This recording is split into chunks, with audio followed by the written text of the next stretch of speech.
My brother destroyed my $22,000 greenhouse after I said no to hiring him.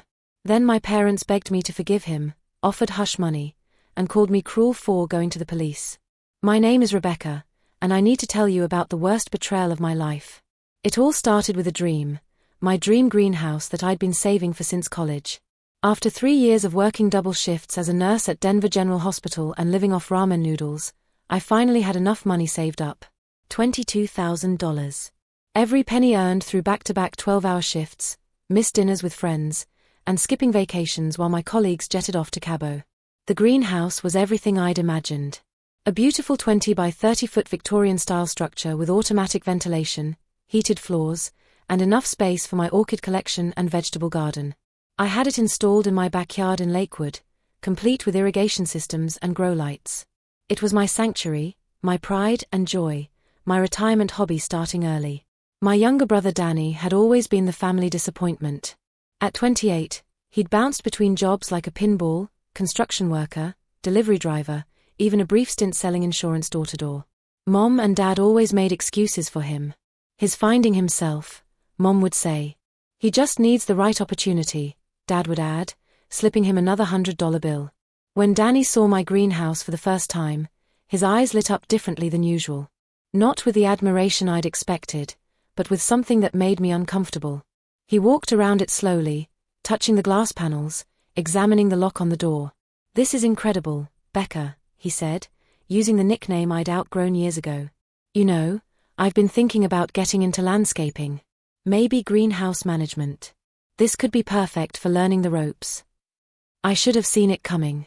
The next week, he showed up at my door with a proposal that would change everything between us forever.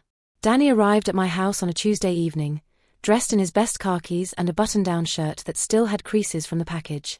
He'd even combed his usually messy brown hair. In his hands was a folder, actual paperwork, which was more preparation than I'd seen from him in years. "I've got a business proposition for you," he announced, settling into my kitchen chair like he owned the place. He spread out what looked like a business plan across my maple dining table. "I want to partner with you on the greenhouse operation." I nearly choked on my coffee. "Partner?" "Listen, hear me out," Danny continued, his voice taking on that persuasive tone he'd used since childhood to talk his way out of trouble. "I've been researching hydroponic systems, organic farming techniques, specialty crops. There's serious money in microgreens, heirloom tomatoes, exotic herbs. We could supply every fancy restaurant in Denver." The papers were impressive, I'll give him that. He'd actually done research, market analysis, profit projections, supplier contacts. For a moment, I almost believed this was the moment Danny would finally get his act together. "I need a job, Becca. A real job. And you need help managing this operation if you want to maximize your investment." He leaned forward, eyes earnest. "I'm family. You can trust me. We split everything 50-50.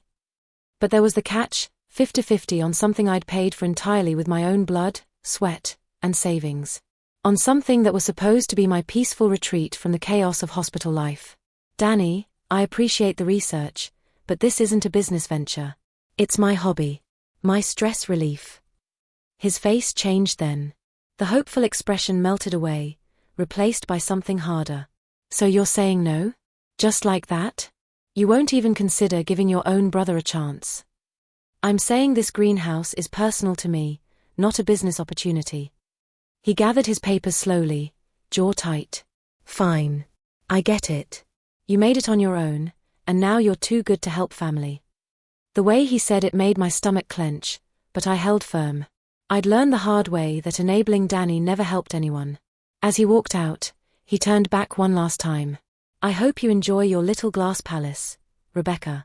"I really do." Something in his tone should have warned me. 3 weeks later, I came home from a particularly brutal shift in the ICU to find my world shattered, literally. The first thing I noticed was the silence. Usually, the automatic ventilation system hummed softly in the evening air. Now there was nothing but the sound of wind whistling through broken glass. My hands shook as I walked around to the backyard. The greenhouse looked like a tornado had hit it. Every single glass panel was smashed. My rare orchids lay crushed under jagged shards. The irrigation system was torn apart, pipes bent and twisted like metal spaghetti. Soil and broken pottery covered everything. But the worst part? The deliberate nature of the destruction. This wasn't random vandalism. The heating system had been methodically dismantled. The control panel was bashed in with what looked like a hammer. Even my small garden tools were scattered and broken. In the center of the devastation, stabbed into the dirt with a screwdriver, was a note written on familiar handwriting: "Maybe next time you'll think about helping family." Danny. I called 911 with trembling fingers. Officer Martinez arrived within 20 minutes, a kind-faced woman who'd probably seen this kind of family drama before. She photographed everything, collected the note, and asked the questions I dreaded answering. Any idea who might have done this? I could have lied. Should have lied. Maybe. Protected my family's reputation, kept the peace like I'd been trained to do since childhood. But looking at $22,000 of destruction, at years of dreams lying in ruins, I found myself telling the truth. My brother Danny. Danny Morrison. We had an argument about using the greenhouse for his business idea. He didn't take rejection well. Officer Martinez nodded, making notes. We'll need to speak with him. Do you have his address? As I gave her Danny's information, my phone started buzzing. Mom. Then Dad. Then Mom again. Word was already spreading through our small family network. By the time Officer Martinez left, I had 14 missed calls. The family crisis was just beginning.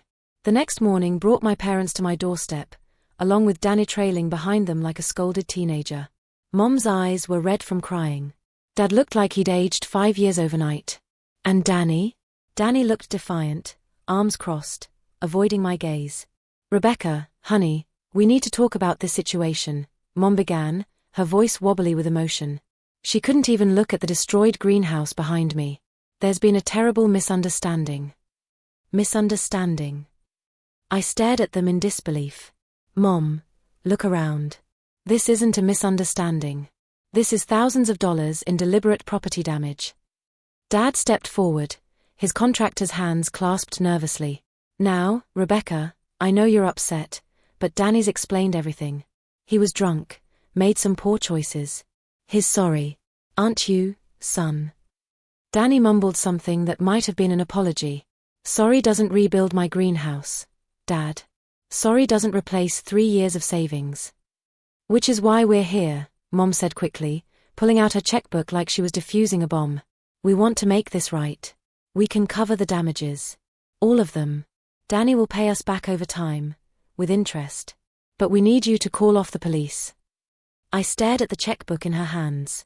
Are you seriously trying to buy my silence right now? We're trying to keep this family together, Dad said firmly. Do you have any idea what a criminal record would do to Danny's future? He'd never get a decent job. This would follow him forever. Maybe he should have thought about that before he destroyed my property. Danny finally spoke up, his voice bitter. Oh, so now you're the victim? You couldn't spare one opportunity for your own brother, but you can spare his whole future for revenge. The audacity took my breath away. Revenge?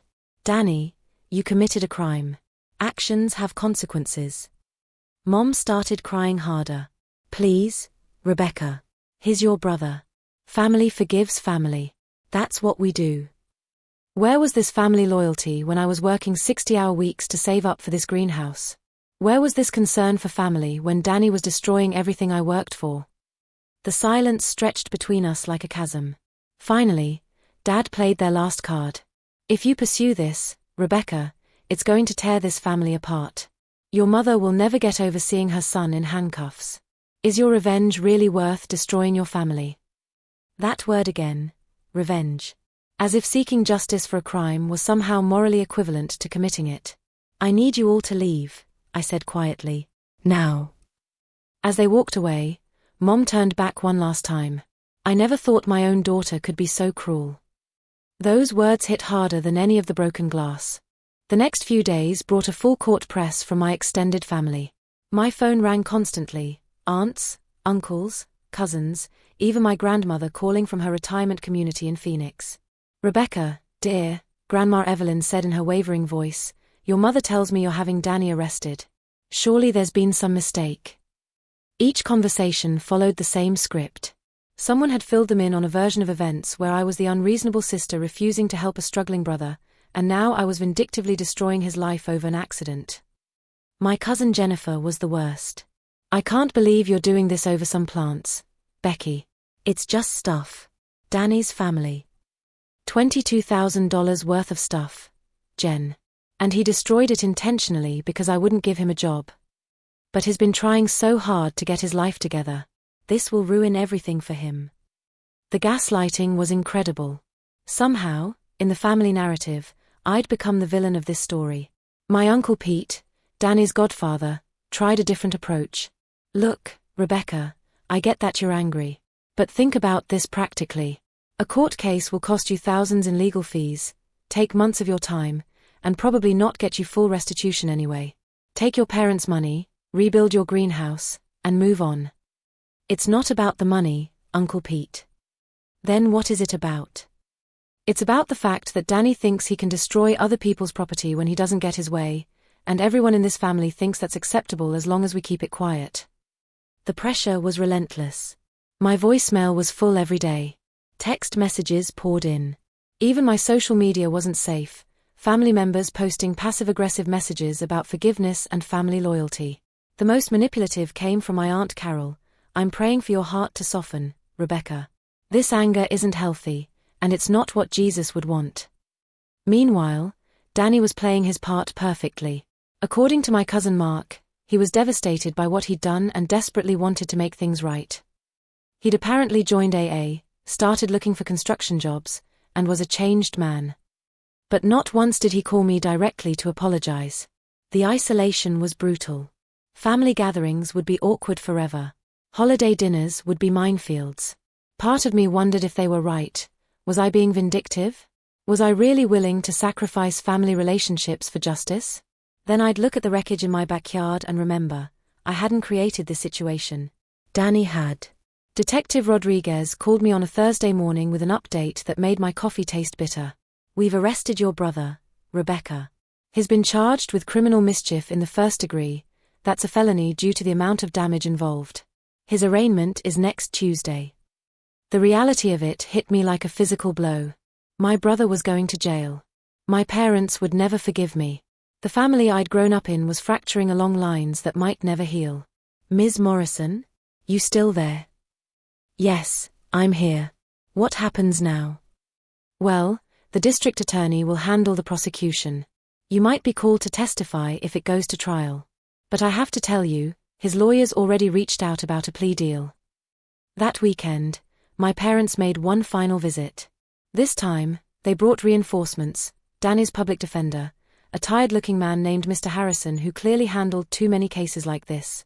"Rebecca," Mr. Harrison began, settling his briefcase on my kitchen table, "I want to discuss the possibility of reaching an agreement that works for everyone."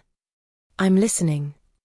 "Your brother is willing to plead guilty to a reduced misdemeanor charge, pay full restitution for the damages, perform community service, and undergo counseling. In exchange, we'd ask that you write a letter to the judge supporting a suspended sentence." Dad leaned forward eagerly. "See? Danny's taking responsibility. He's getting help. That's all we wanted." But I'd done my research. What happens when he violates his probation? Because based on his track record, he will. If he completes the program successfully, the charges could be expunged from his record after 3 years, Mr. Harrison explained. It sounded reasonable on paper. Danny would face consequences but not life-destroying ones. The family could heal. I'd get my money back and rebuild my greenhouse. But something nagged at me. What guarantee do I have that he'll actually pay the restitution? The silence was telling. "The court will order it," Mr. Harrison said carefully. "But collection can be challenging if the defendant doesn't have assets or steady employment." Translation: I'd probably never see a penny, and Danny would face minimal consequences for destroying 3 years of my savings. "I need to think about it," I said. As they prepared to leave, Danny finally spoke directly to me for the first time since that night he left my house angry. "Rebecca, I know I screwed up. I was drunk, I was angry, and I did something stupid. But I'm trying to make it right now. I'm getting help. I'm changing. Can't you give me one more chance?" For a moment, looking at my little brother's face, I almost said yes. Almost let family loyalty override justice. Almost chosen peace over principles. Then I remembered the note stabbed into the dirt. Maybe next time you'll think about helping family. I'll call Mr. Harrison with my decision, I said. I spent the next 3 days making the hardest decision of my life. I called in sick to work, ordered takeout, and sat in my living room staring at the ruins of my greenhouse while I wrestled with my conscience. On one side was everything I'd been raised to believe about family. You stick together. You forgive. You protect each other from outsiders, even when that outsider is the justice system. On the other side was a simple principle: actions have consequences. I thought about my patients at the hospital, people who'd made mistakes, faced the results, and learned to do better. I thought about the colleagues who'd enabled their addicted family members until those family members overdosed. I thought about every time someone had looked the other way when it would have been kinder to enforce a boundary. Wednesday morning, I called Mr. Harrison. I won't be writing that letter, I said. Danny can take whatever plea deal he wants, but I'm not going to tell a judge he deserves leniency. Rebecca, please reconsider. My decision is final. The trial lasted 2 days. I testified about the damage, the financial impact, and yes, the note Danny had left behind. The photos spoke for themselves. Danny pled guilty to criminal mischief and was sentenced to 6 months in county jail, 3 years probation, and full restitution. My parents didn't speak to me at the courthouse. 6 months later, Danny was released. He'd found a job with a roofing company and started making small monthly payments toward the restitution. Not enough to rebuild the greenhouse anytime soon, but enough to show he was trying. The family relationships I'd feared losing? Most of them gradually healed. Turns out, some family members had been waiting years for someone to hold Danny accountable. My cousin Jennifer admitted she'd been making excuses for his behavior for too long. Uncle Pete helped me get a good deal on materials to rebuild the greenhouse. Mom and Dad took longer to come around, but they eventually did. It helped when Danny, 6 months sober and holding down steady work, thanked me. I hated you for months, he told me over coffee at a diner near his job site. But my sponsor helped me understand something. You were the only person who loved me enough to let me face real consequences. Today, my new greenhouse sits in the same spot as the old one. It's smaller, I could only afford a 15 by 20 model, but it's mine, earned twice over. Danny and I aren't as close as we used to be, but we have something better now, a relationship built on honesty instead of enabling. And the best part? This greenhouse has something the last one didn't, a security system and cameras. Because sometimes, love means protecting yourself while family learns to do better.